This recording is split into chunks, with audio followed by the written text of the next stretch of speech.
Знаешь, оставь мне свои часы.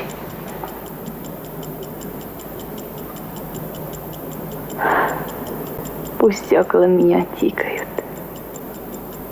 Мне с ними не страшно будет. Вия Артмани. Судьба была к ней и щедра, и жестока в равной степени.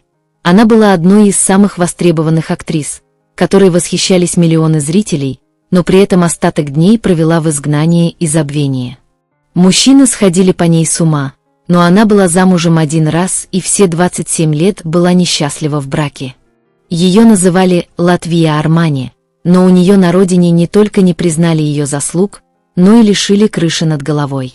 Абсолютно все, кто видел ее на экранах и за кадром, были уверены в том, что актриса из аристократической семьи. Но на самом деле она родилась в крестьянской семье в деревне и в детстве пасла коров. А изысканные манеры и горделивую осанку подсмотрела у хозяев дома, где работала ее мать. Своего отца она не знала, он ушел из жизни еще до ее рождения, в 19 лет, в результате несчастного случая. С 10 лет девочка пасла деревенское стадо, а позже помогала матери, когда та работала в городе уборщицей. С ранних лет она научилась не только не бояться никакого труда, но и в любых обстоятельствах держать спину прямо. Настоящее ее имя Алида. Но когда она стала заниматься в актерской студии при художественном академическом театре имени Яниса Райниса, решила взять псевдоним Вия. На сцене этого театра и началась ее актерская карьера. Здесь она выступала на протяжении 50 лет и превратилась в местную легенду. Хочу, чтобы любил ты меня каждый день, каждый час. Ты красивый, когда смеешься. Еще.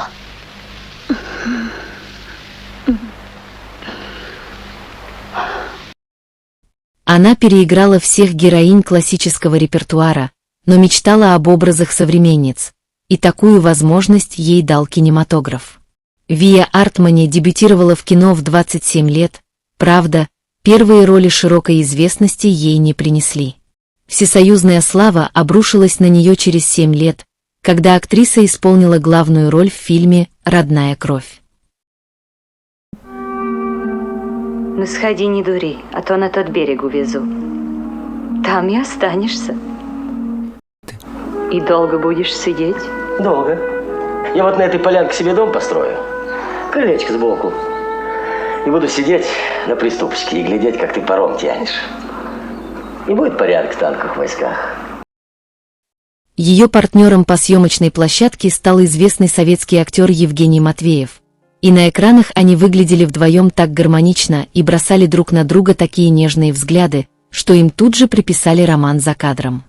На все вопросы о предполагаемом романе с Евгением Матвеевым Вия Артмани всегда отшучивалась, не отрицая, но и не подтверждая слухов. Когда у нее родилась дочь Кристиана, отцовство тут же приписали русскому актеру, а Вия только улыбалась в ответ. Конечно, чувства не сыграть достоверно, если их нет за кадром.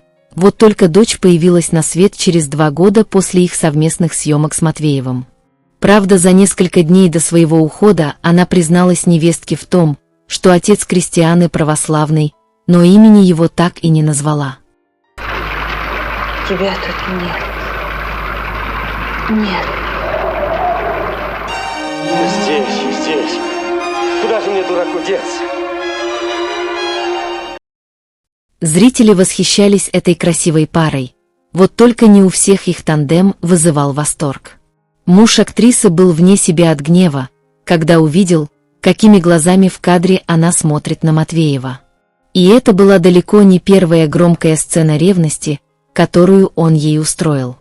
Вия Артмани и Артур Димитерс выступали в одном театре, и их брак казался идеальным союзом двух творческих величин, но на самом деле идиллии и гармонии в их отношениях никогда не было. Как только Вия появилась в их театре, Артур принялся за ней ухаживать. Он был старше нее на 14 лет, да к тому же состоял в браке, но совершенно потерял голову от ослепительной юной красавицы. Он преследовал ее повсюду, караулил у входа в театр, забрасывал цветами и любовными записками. Актриса держала оборону несколько месяцев, но в итоге все-таки сдалась. О чем позже горько пожалела.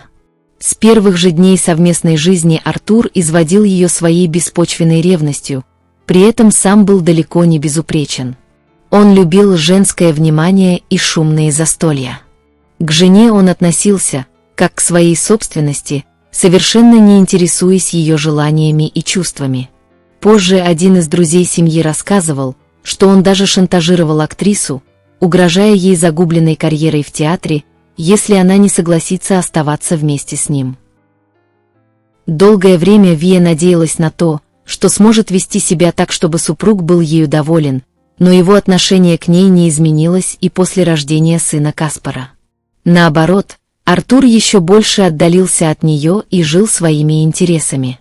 На публике актриса улыбалась, выглядела счастливой и, как всегда, держала спину прямо, и никто не догадывался о том, что она остается в семье только ради сына. Они прожили вместе 27 лет, и только после того, как Димитрос ушел из жизни, Вия призналась: «Он не был таким, о каком я мечтала и кого я бы хотела иметь рядом, но я смирилась. Да, судьба у меня вообще удалась.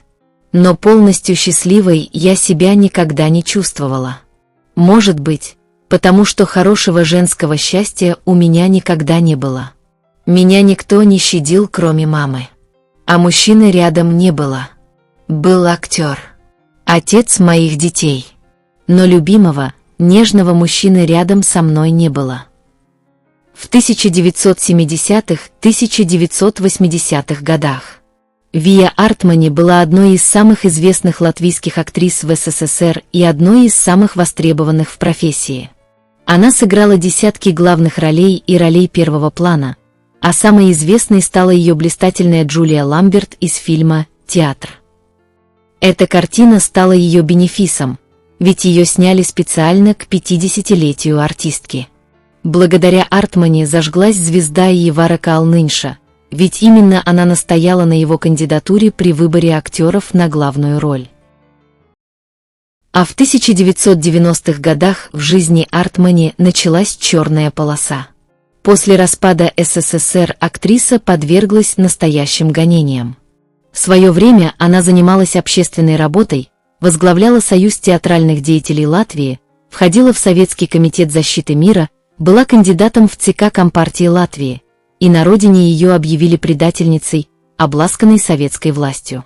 По закону о реституции, согласно которому жилье возвращали тем, кому оно принадлежало до 1940 года, квартиру Артмани в центре Риги решили отдать наследнику ее владельцев.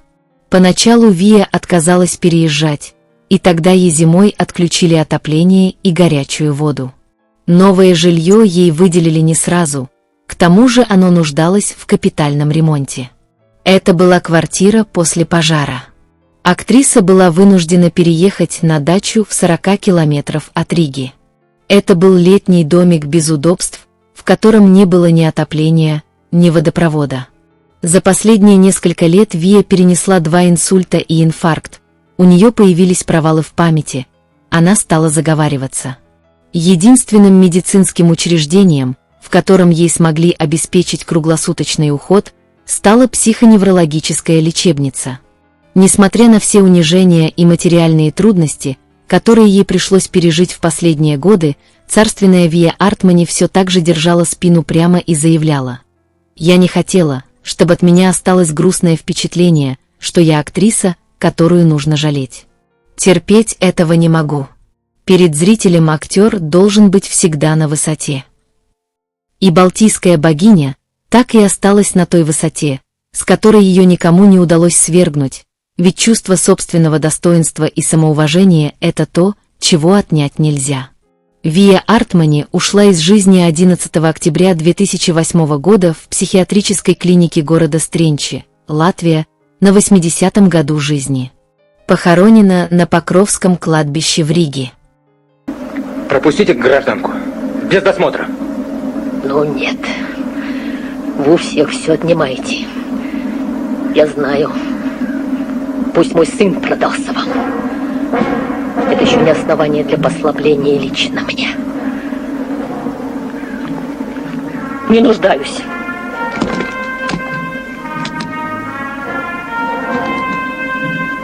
Подавитесь, господа. Ух ты, а еще дворянка. Ты еще вспомнишь свою мать, Владимир.